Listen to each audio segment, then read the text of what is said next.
Assalamualaikum warahmatullahi wabarakatuh. Halo anak-anak.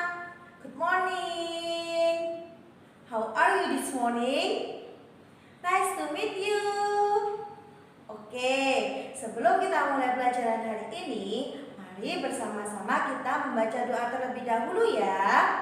As usual, before we start our lesson, let's pray together to our God in order to be easy for us our lesson.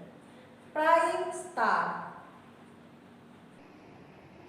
Halo anak-anak, hari ini kita akan belajar tema 4, subtema 2, yaitu tentang kewajibanku dan hakku di sekolah.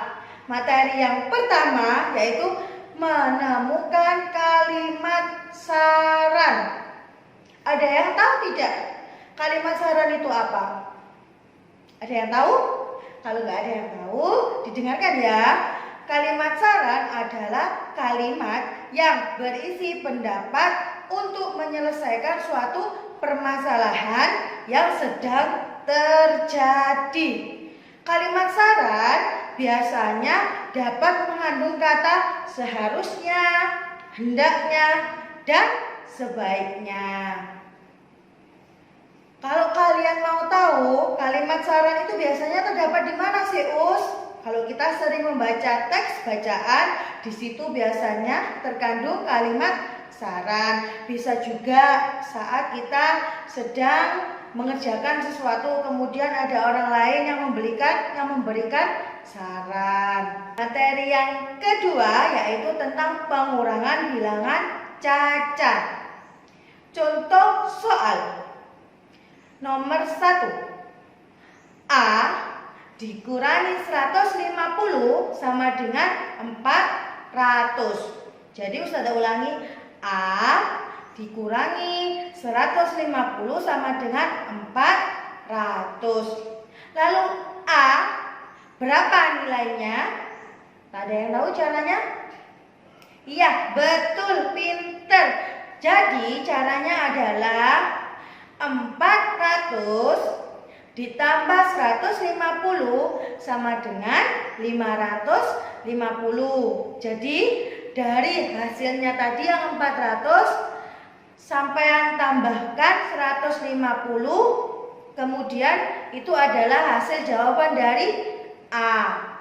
A sama dengan 550. Maka 550 dikurangi 150 sama dengan 400.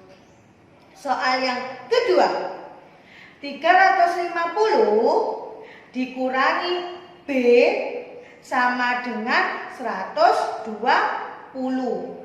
350 dikurangi B sama dengan 120. Berapa nilai B?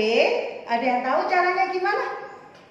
Oke, saya jelasin lagi ya. Didengarkan baik-baik. Caranya adalah 350 dikurangi 120 sama dengan 230. Jadi nilai B adalah 230.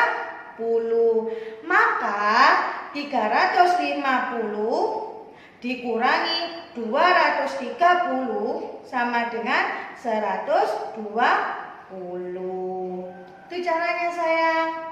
Dari penjelasan Ustazah Siska barusan, sudah paham belum nak? Atau ada yang ditanyakan? Sudah? Hebat. Setelah tadi kita berhitung, mari sekarang bersama-sama kita melakukan latihan gerakan kaki. Ada yang tahu caranya? Kalau tidak tahu, dengarkan Ustazah Siska baik-baik ya. Nanti setelah itu bersama-sama kita praktekkan.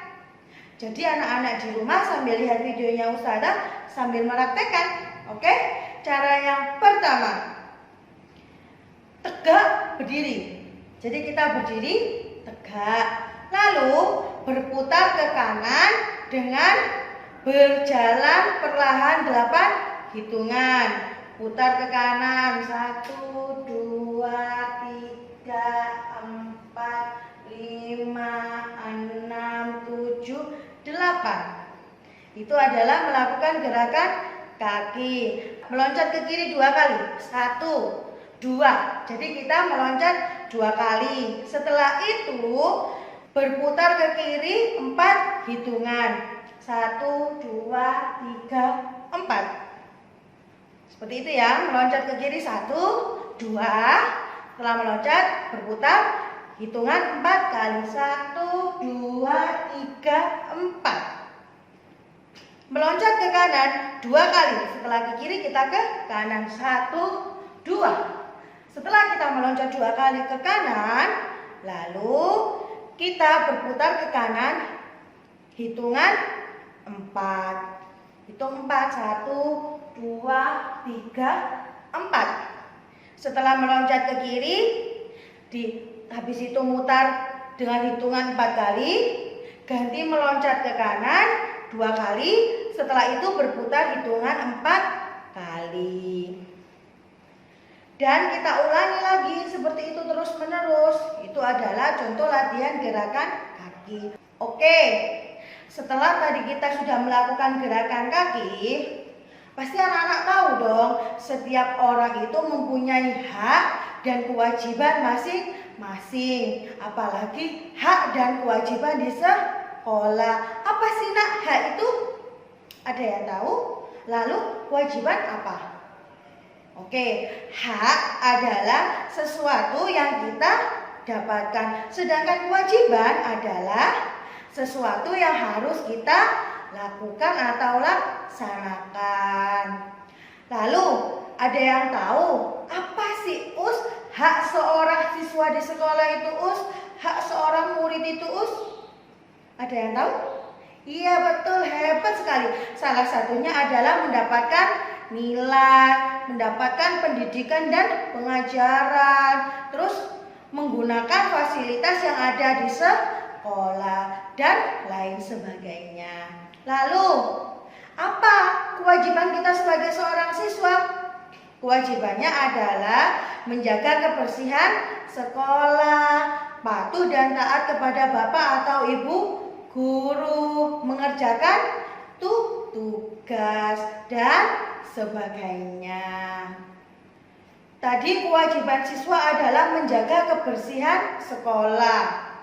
Sekolah yang bersih dan sehat merupakan tempat yang baik untuk belajar. Sedangkan sekolah yang sehat adalah sekolah yang terhindar dari polusi dan kotoran. Lalu bagaimana sih cara menjaga sekolah kita supaya tetap bersih dan sehat? Yang pertama, buang sampah pada tempatnya. Yang kedua, tidak boleh merusak barang-barang atau tanaman yang ada di sekolah. Yang ketiga, melakukan piket kelas dan lain sebagainya.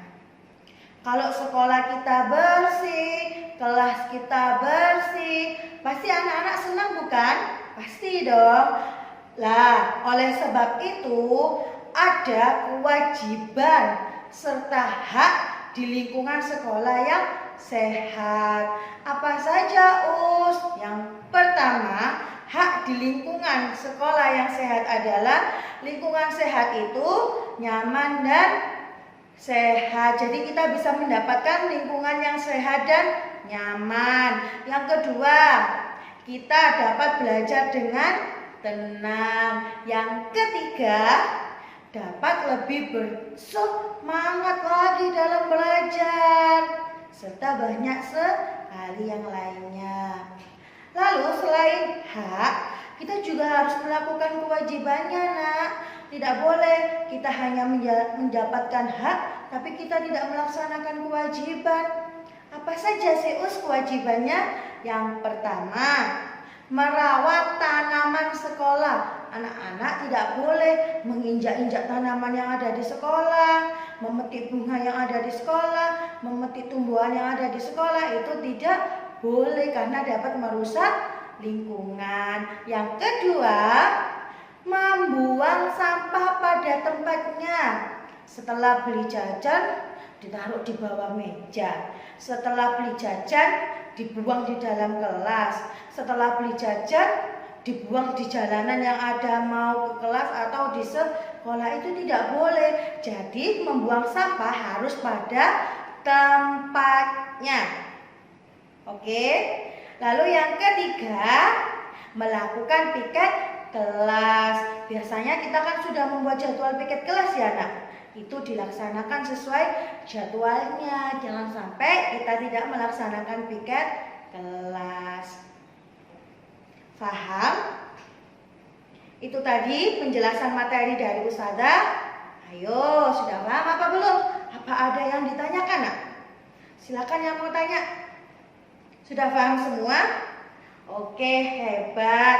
Kalau gitu, sampai di sini ya penjelasan dari Ustazah. Ustazah minta maaf kalau selama menerangkan tadi masih ada kurangnya. Semoga apa yang kita pelajari hari ini bisa memberikan ilmu yang bermanfaat. Amin. Dan untuk anak-anakku, tetap semangat belajarnya meskipun belajar dari rumah. Hebat. Kalian hebat, kalian pinter. Kalau gitu, Ustazah akhiri. Sampai di sini, sampai jumpa di pertemuan selanjutnya dengan materi yang lainnya. Ustazah akhiri. Assalamualaikum warahmatullahi wabarakatuh. Bye-bye anak-anak.